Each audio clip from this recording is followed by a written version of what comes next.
दोस्तों, Buddha technical classes में आपका स्वागत है।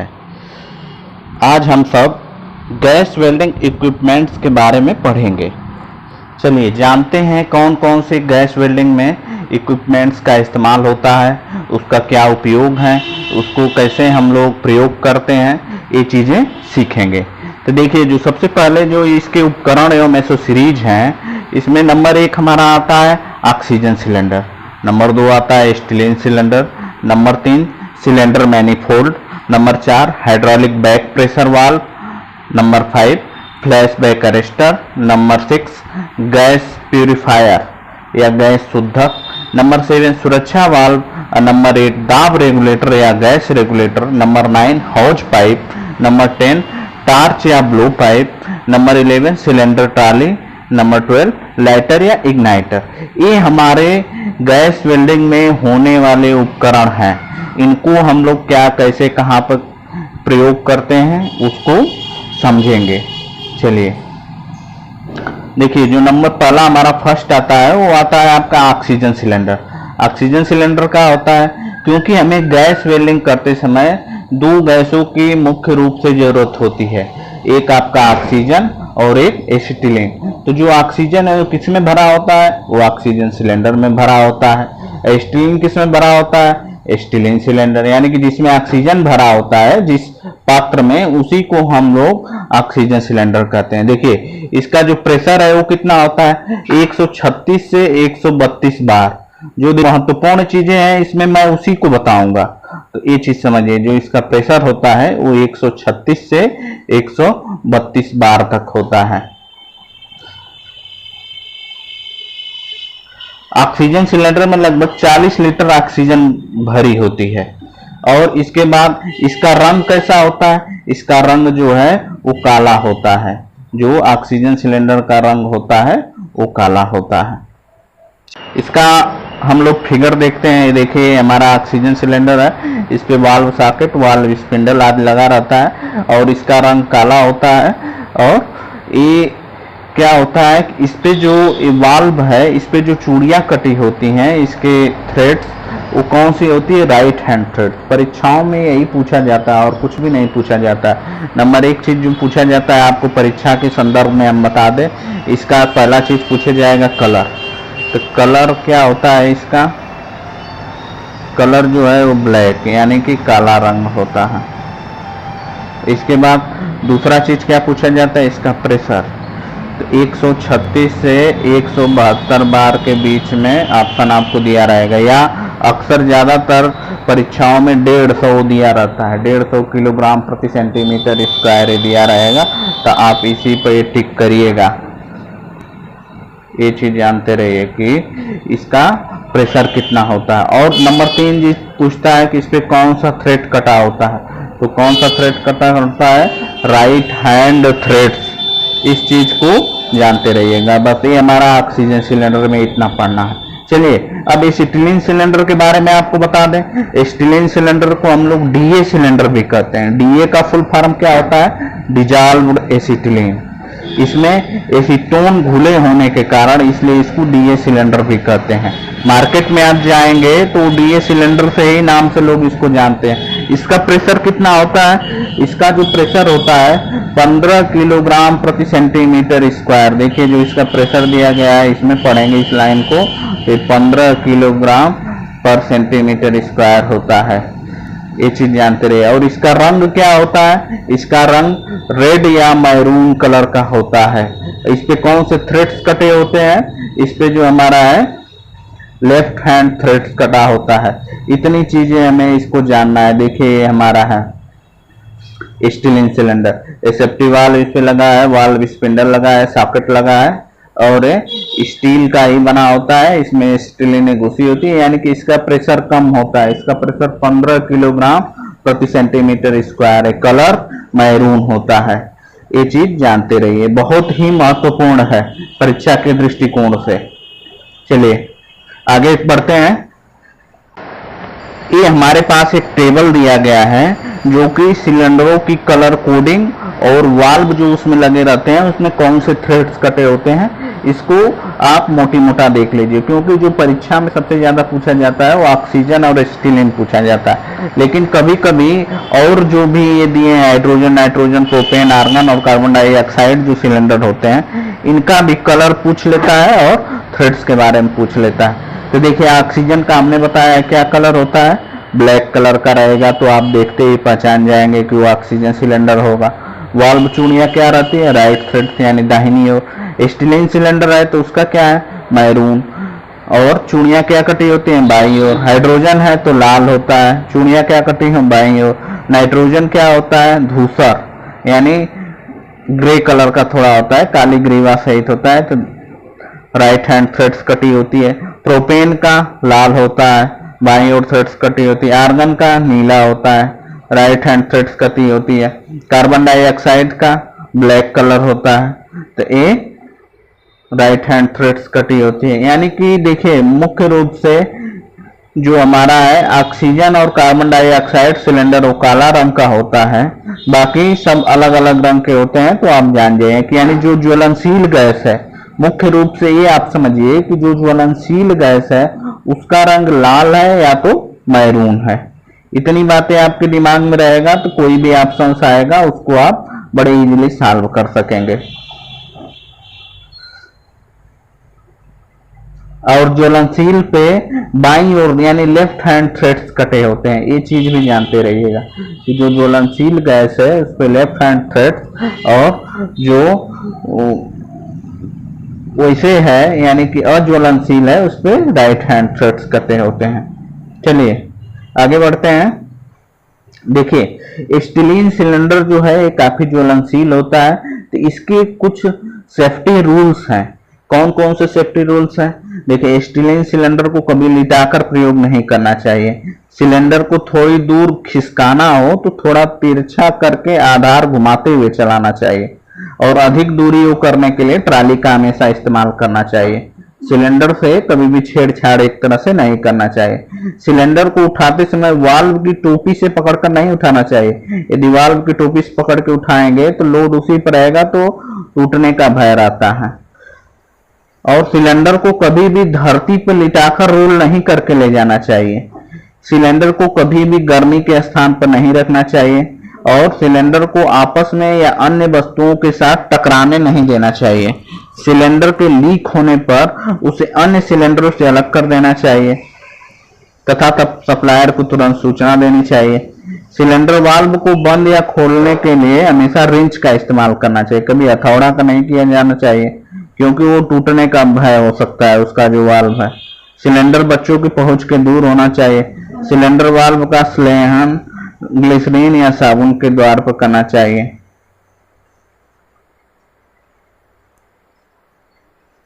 इतनी सुरक्षा एवं सावधानियां हमें क्या है एसिटिलीन सिलेंडर के रख रखाव में करना चाहिए। चलिए जो अगला चीजें है, अगला नंबर है हम लोग सिलेंडर मैनिफोल्ड।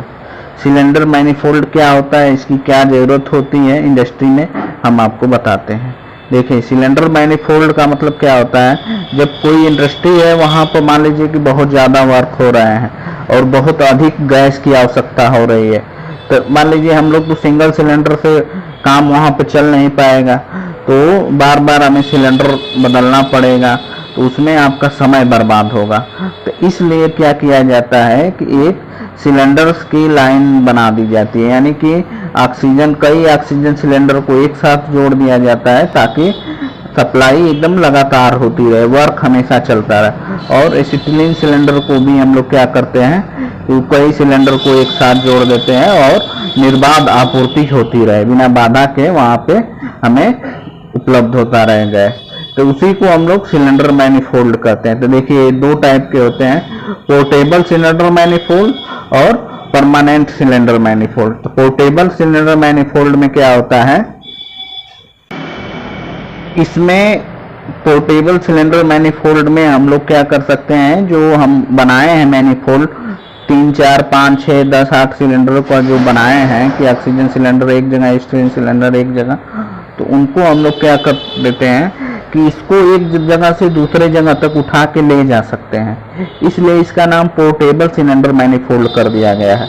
इसमें क्या किया जाता है, एक फ्लेक्सिबल हॉज पाइप के द्वारा ये जोड़ दिया जाता है। देखिए इस चित्र में क्या है, 3 सिलेंडर है, तीनों सिलेंडर को एक दूसरे से कनेक्ट कर दिया गया।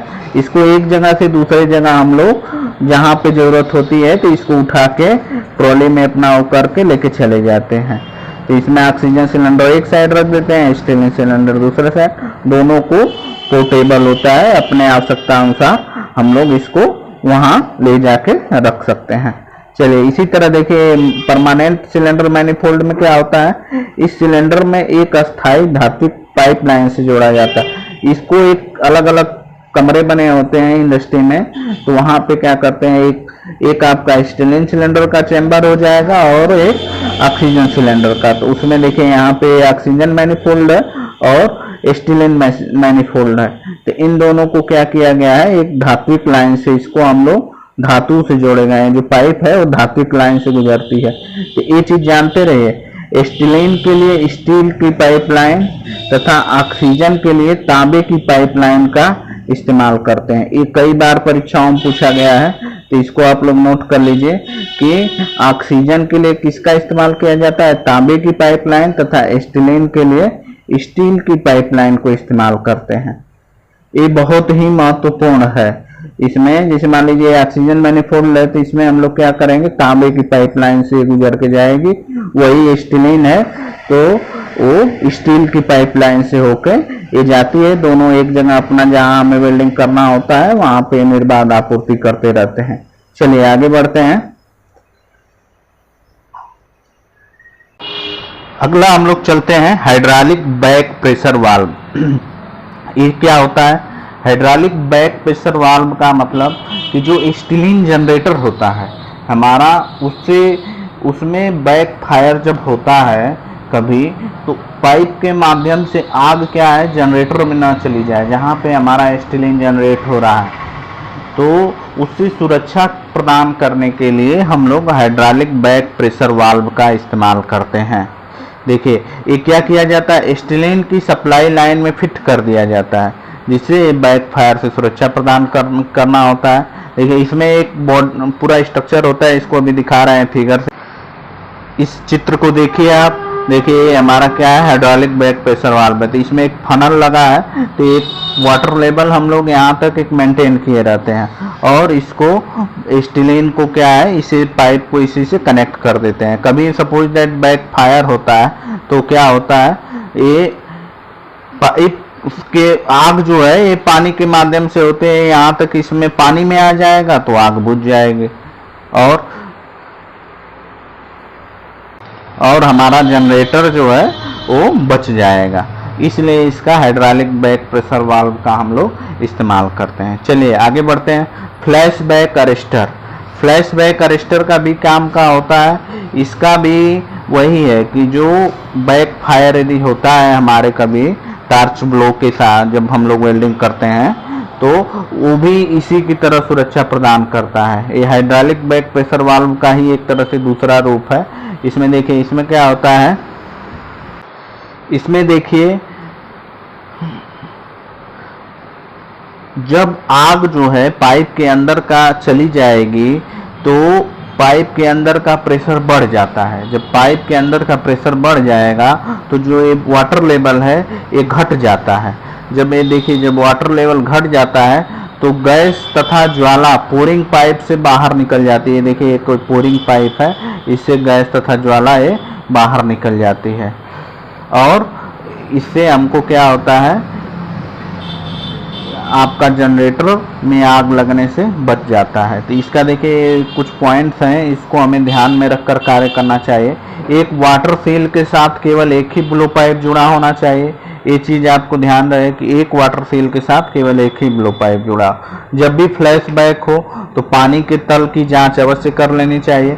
समय समय पर वाटर सील की जांच करनी चाहिए। गैस पाइप का पानी का एक निश्चित तल बनाए रखना चाहिए। देखिए ये तो हमारी जानकारी के लिए है, लेकिन जो परीक्षा के दृष्टिकोण से है वो बस ये आपको पूछा जाता है कि फ्लैश बैक अरेस्टर का इस्तेमाल किस लिए किया जाता है। तो जो हमारा बैक फायर होता है उसी से सुरक्षा प्रदान करने के लिए किया जाता है। इस चीज को आपको ध्यान में रखना है। चलिए अगला जो नंबर है उसको देखते समझते हैं। गैस प्यूरिफायर, गैस प्यूरीफायर क्या होता है? गैस प्यूरीफायर का मतलब ये है कि जब हम कभी स्टीलिन जनरेटर से स्टीलिन जब बनाते हैं तो वो जो स्टीलिन बनता है उसमें तमाम प्रकार की अशुद्धियाँ रह जाती हैं, जैसे कौन कौन? फास्फोमीन या फास्फोरेटेड हाइड्रोजन कार्बन डाइऑक्साइड तथा सल्फ्यूरेटेड हाइड्रोजन अमोनिया आदि गैसें अशुद्धियाँ मिली होती है। और इसमें कुछ क्या है? वाटर वेपर यानी जल वाष्प भी मिला रहता है, तो वो हमारा सही प्रकार से ज्वलनशील नहीं होता है। तो इसको शुद्ध करने के लिए हमें गैस प्यूरीफायर की ज़रूरत होती है। तो देखिए गैस प्यूरीफायर में क्या क्या चीज़ें होती है।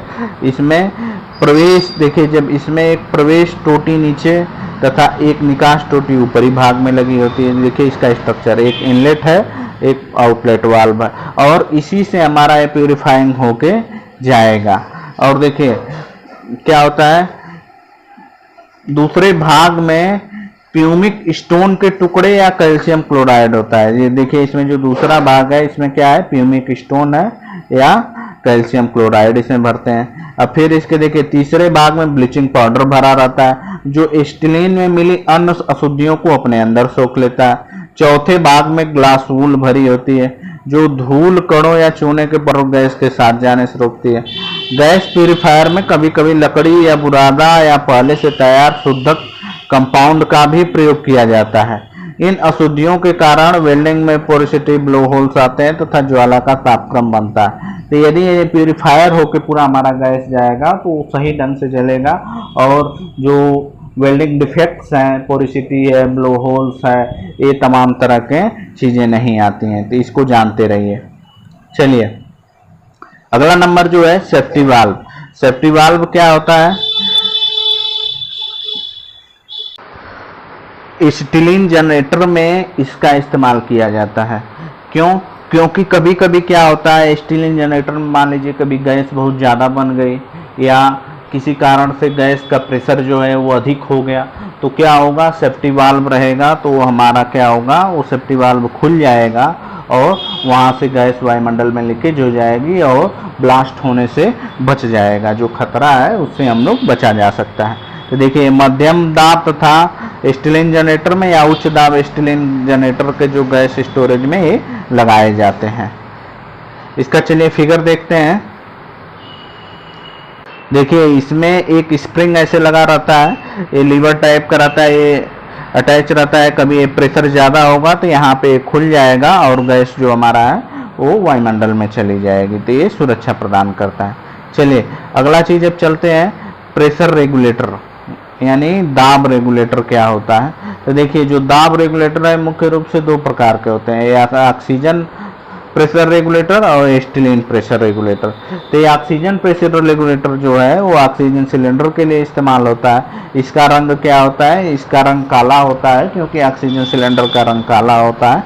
तो इसको हम लोग देख लेंगे। इस पे कौन सी चूड़ी कटी होती है? राइट हैंड थ्रेड्स कटे होते हैं। ये देखिए अब इसमें भी दो टाइप्स के होते हैं, एक सिंगल स्टेज रेगुलेटर होता है और एक डबल स्टेज। तो सिंगल स्टेज जो रेगुलेटर होता है वो सिर्फ सिलेंडर का दाब बताता है, लेकिन जो डबल स्टेज रेगुलेटर होते हैं वो ये आपका सिलेंडर जो गैस है उसका भी दाब बताएगा और जो वर्क कर रहे हैं कार्यकारी, जो आपका जितना आप खोल रहे हैं वाल्व को, तो उसका भी प्रेशर बताता है। तो ये चीज हमारा ऑक्सीजन प्रेशर रेगुलेटर हो गया। इसी तरह स्टीलिन प्रेशर रेगुलेटर भी होता है। तो स्टीलिन प्रेशर रेगुलेटर में क्या होता है? ये देखिए डबल स्टेज, वो भी सिंगल स्टेज में आता है, डबल स्टेज में आता है। इसका रंग क्या होता है? इसका रंग मैरून या लाल होगा और ये भी दो टाइप के प्रेशर को बताएगा, एक कार्यकारी गेज दाब और सिलेंडर का प्रेशर का दाब वो बताएगा।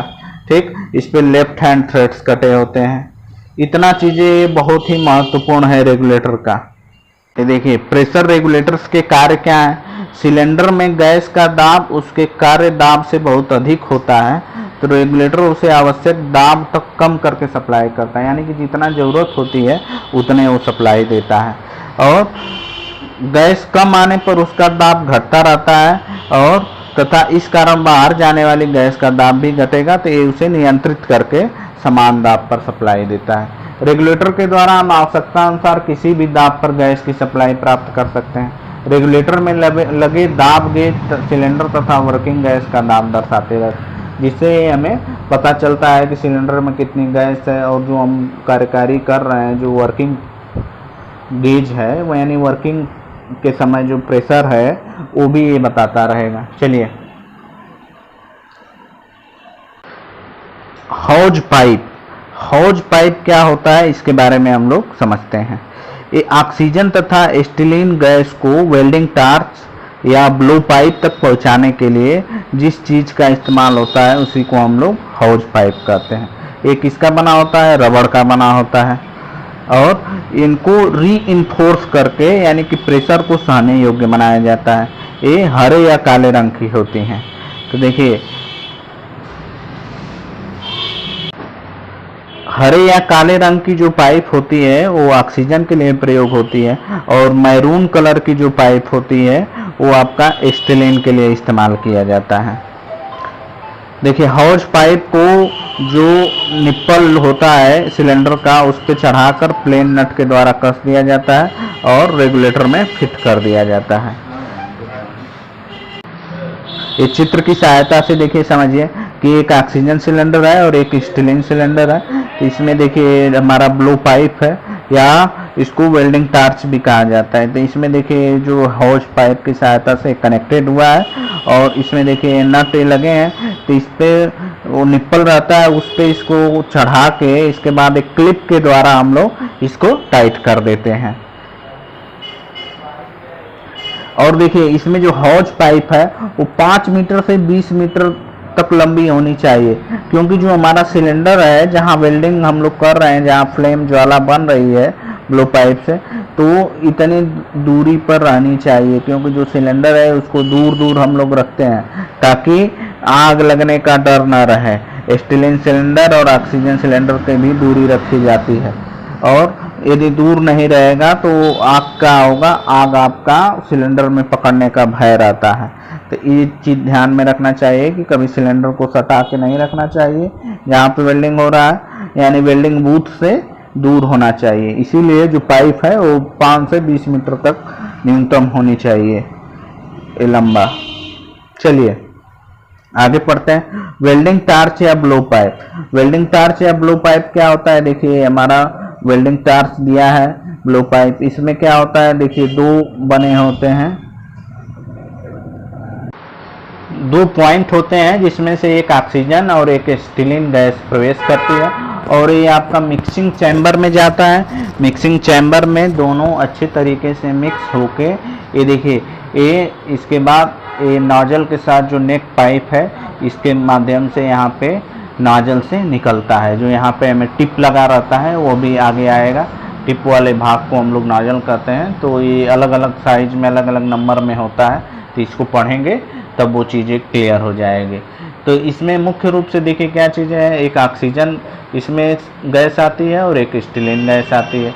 तो दोनों क्या होता है, एक आपके मिक्सिंग चैम्बर में जाता है, इधर से आपका ऑक्सीजन जाएगा, इधर से एस्टिलीन जाएगा, यहाँ पे मिक्स होगा अच्छे तरीके से। मिक्स होने के बाद देखिए यहाँ पे ऑक्सीजन के लिए कंट्रोल वाल्व लगे रहते हैं, लीवर गोल सा नट टाइप में लगा रहता है जिसपे चूड़ियाँ कटी होती है। इसको हम लोग घुमा के हाथ से अपने हिसाब से उसको रेगुलेटर करते हैं, रेगुलेट करते हैं एक तरह से। तो ये आपका ये अच्छे तरीके से मिक्स होगा, यहाँ से निकलेगा, तो यहाँ पे हमारा ज्वाला आपका बनेगा, जिस टाइप के ज्वाला आप बनाना चाहेंगे। चलिए ये टार्च जो है, देखिए वेल्डिंग टार्च जो है वो 3 प्रकार की होती है, उच्च दाब टार्च, निम्न दाब टार्च और स्वचालित दाब टार्च। जो हाई प्रेशर टार्च है वो देखिए इसमें क्या है, हाई प्रेशर जो टार्च है, इस टार्च में जो प्रेशर रखा जाता है 0.5 से 0.7 वायुमंडलीय दाब होता है। मिक्सिंग चैम्बर में दोनों गैस जो है बराबर अनुपात में मिलती हैं, इसमें कोई कोण नहीं लगाया जाता है। देखिए चित्र से हम लोग इसको देख के समझ जाएंगे कि एक ऑक्सीजन कंट्रोल है, एक एस्टिलीन कंट्रोल जो है, ये वाल्व लगा है, तो इसको घुमा के हम लोग अपने हिसाब से वो कर सकते हैं। यहाँ पे मिक्सिंग चैम्बर होता है और इसको जो फ्लेम है वो बड़े ही अच्छे ढंग से बनता है। चलिए देखिए, कभी भी इसको जो हाई प्रेशर जो टार्च होता है, लो प्रेशर टार्च में हमको कभी नहीं लगाना चाहिए, क्यों? यदि लो प्रेशर टार्च में लगाएंगे तो बैक फायर होने का खतरा रहता है। देखिए लो प्रेशर टार्च क्या होता है, देखिए ये चीज़ें हमारा जो है लो प्रेशर टार्च है। इसमें ये इंजेक्टर के सिद्धांत पर कार्य करता है। इसमें जो स्टीलिन जो जनरेटर द्वारा होता है, जो लो बनता है, लो टाइप का स्टीलिन जनरेटर होता है, उसी से हम लोग इसको कनेक्ट करते हैं और इसके मिक्सिंग चैम्बर में एक वेंचुरी को फिट कर दिया जाता है। देखिए यहाँ पे एक वेंचुरी को फिट कर दिया गया है। इसमें ऑक्सीजन जो है अधिक दाब पर मध्य मार्ग कोण से छोड़ी जाती है, तो वेंचुरी का क्षेत्रफल बढ़ने से दाब कम हो जाता है और स्टीलिन गैस चारों ओर आपके उसमें मिक्स हो जाती है और टिप की ओर प्रवाहित हो जाती है। इसमें ज्वाला को उत्पाद के मोटाई के अनुसार समायोजित किया जा सकता है।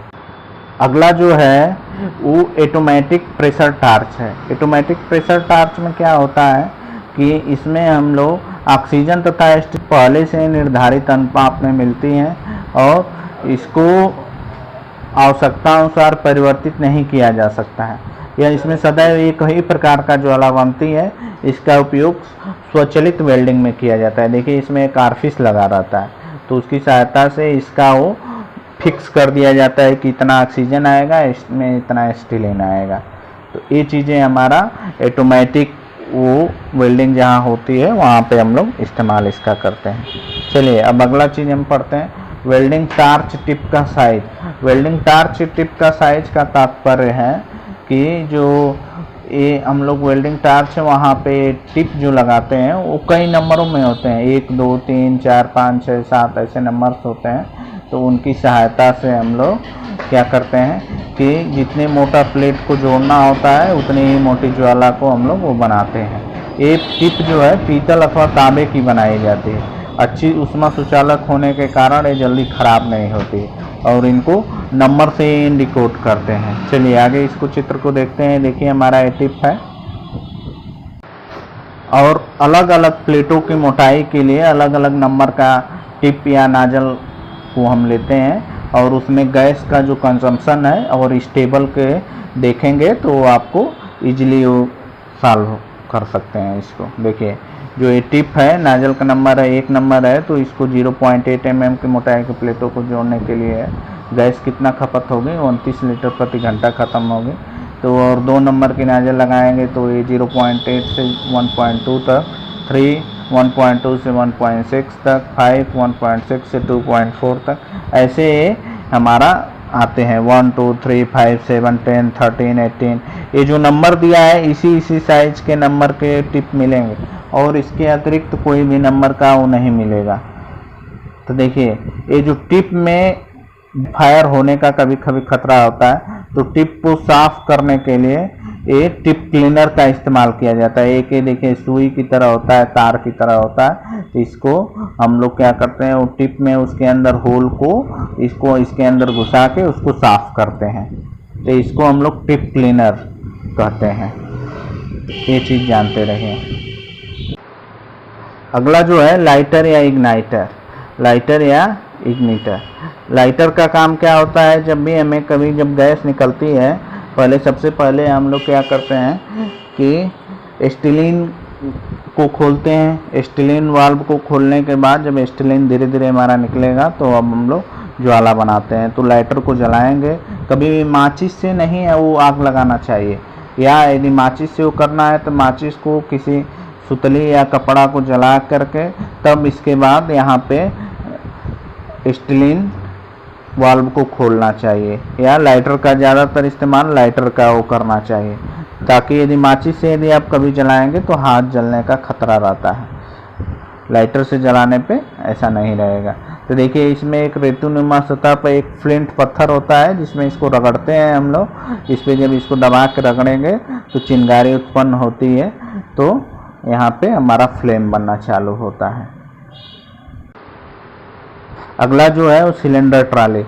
कभी भी देखिए हमने आपको बताया सिलेंडर को एक जगह से दूसरे स्थान पर ले जाने के लिए लिटा कर नहीं ले जाना चाहिए, खींच के नहीं ले जाना चाहिए।